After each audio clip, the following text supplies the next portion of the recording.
So as you can see, I've now gone through and I've rigged all the other limbs. So we've got the left arm as an IKFK arm and it's stretchy. The same with the right arm and also both legs. All set up in exactly the same way, but it's just giving us that flexibility with the rig. So if I open up the outliner, we can just have a quick look at what we have so far. Now you'll notice, well, in addition to the spine icons being in, which weren't in before, but we'll get back to that in a minute, I've just added a further group just to put all the left arm controls in their own sort of little icons group as well, just to keep things a little bit tidier. You don't have to do that. It was just a personal step that I just wanted to keep things just that extra bit organized. But yes, all I've done, if we open this up, we can see all the spine controls. And just as we did previously when we were adding the controls for the arm, I've just used some basic NURBS curves which have been edited and reshaped to give us these different shapes. It's good to have different sorts of shapes, just because then they're easily recognizable. It's also good, I mean, these are all yellow at the moment, but you could always go into the attribute editor, display, drawing overrides, and then change the color down here. So maybe your right hand side is a different color, the central spine icons are a different color to the left hand side, you know, just again, so everything is easily recognizable to the animator. So all I've done, created the icons, and then I've sort of, just as we did before, create an offset group like so, although these need to be centered, so I need to fix that before we move on. I just want them to be centered, just I want the pivots to be correct. It just helps for when you're parenting and constraining things. So I'm just going to do that now while I talk through what I did. So I'm just going to press insert. So I know that the cog, which is the center of gravity, just wants to go where the root is. And that's right. The chest is here, sort of the middle of the spine. And then the shoulders go up here. So I'm just holding down V just to snap. Neck is okay. And the antennae ones are okay too, so they're fine. So all I've done is created the icons, grouped them with their offset group, and then reordered the hierarchy, so it's more of an FK situation. So the center of gravity will control everything, and then the chest controls everything above that, and the upper, the shoulders control everything above that, and so on and so on. You'll notice that the hip control down here is all on its own, and that will give us the sort of rotating sort of hip sway, which is separate from the upper body, and that is just parented to the center of gravity control there. So that will control the whole of the body, but then we've got the hips separate. So they're all set up, and we're not going to do a fancy setup with the spine for this one, because we can basically just use these controls and constrain everything just straight to the controls. And then if we want any squash and stretch with these, we can just move the controls around and the joints will follow. And at this stage in the rig, we just wanted a basic setup anyway. In the next video, in the next part, should I say, of the tutorial, we'll explore more of the getting more advanced controls into the spine and the limbs. But for now, just basic controls will do fine. So let's open up the skeleton. And all we're going to do is select the root control and the hip control, and that's going to control the root.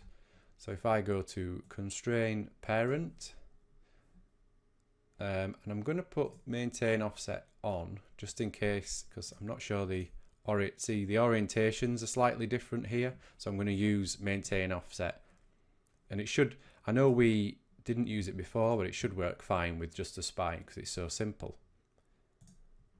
So center of gravity should control the lower spine. Click apply. Then the chest control is the spine middle. Click apply. So you can see it's just controlling the joints that they are more or less with. Spine upper, click apply. Then we get up to the neck control, select the neck. And obviously you could press G just to speed things up a little bit more. Apply, and then the top, apply. So now we can just animate that, and those other joints are all going to follow nicely because we've got the hierarchy set up. And the hip control, you notice it still doesn't affect the upper spine, even though we're controlling the root joint here, because the spines below it are all controlled by other constraints. Now the problem is the arms and the legs currently don't follow, but because of how we've already set things up, it's quite easy for us to now fix that. So let's open up the arm controls, and what we want is these root controls. So see, we've got the root control groups there, which we'd set up previously. Now we want them to maybe follow where the shoulder control is. So let's just parent them to the shoulder control and just see how that works. So if we move the upper body, see, that's fine. That follows that control, and it follows the shoulder control as well. And it may be because of the position there, you might want them to follow the chest control instead. So it's completely up to you which control you parent them to, but you need to do it just so that everything follows together. And next we'll go down to the leg icons. Again, we want the root icons, and this time we're going to parent them to the hip control. So we move those down there. So now you can see we can get the hip wiggle because the roots of the legs will follow, and we can animate the whole thing, and the arms and the legs follow as well, and you can see the stretchiness working really nicely there as well. And that is the basic rig pretty much set up.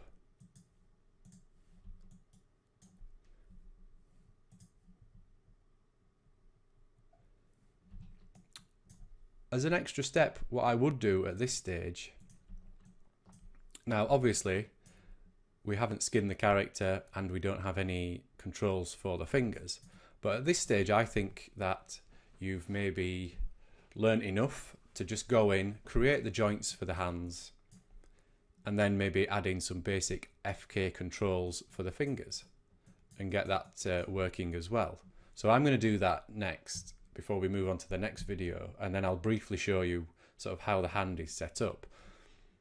But what I would say is quite an important step is we have all these, if I just close that, we have these controls, but at the moment the animator could move them around, could scale them, or do anything to them. So it's important now to go through and start locking things off. So we know that those controls, they already follow the ankle and the wrist. So we don't want the animator to move them or rotate them. So I'm just going to go in,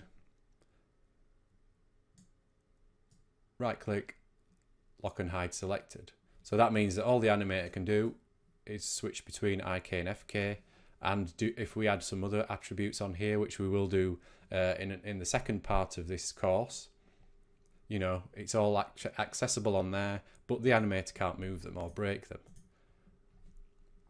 Same for all the offset groups. What I would do is go through and with the offset groups, select them, and I would be tempted to just lock and hide everything on the offset groups. Because again, you don't want the animator to accidentally pick walk up, select the offset group, and then start applying keys to the offset group when he should be just, well, he or she should be just focusing on the control icons and applying animation to the control icons. So again, just go through. We really only need the translation and rotations for this icon, and you can select a few and do them just to speed up things. and lock and hide. So, because we don't want them to scale, we just want them to translate and rotate. You know, so that's what I would do now. I'd spend some time going through, locking things down, making sure that only the attributes that you want to be animatable can be touched and controlled. And also experiment with adding your own sort of finger joints and hand joints. Like I say, just create a joint for each knuckle of the finger, and then just add in a basic FK control, just so you can get some bend movement in that.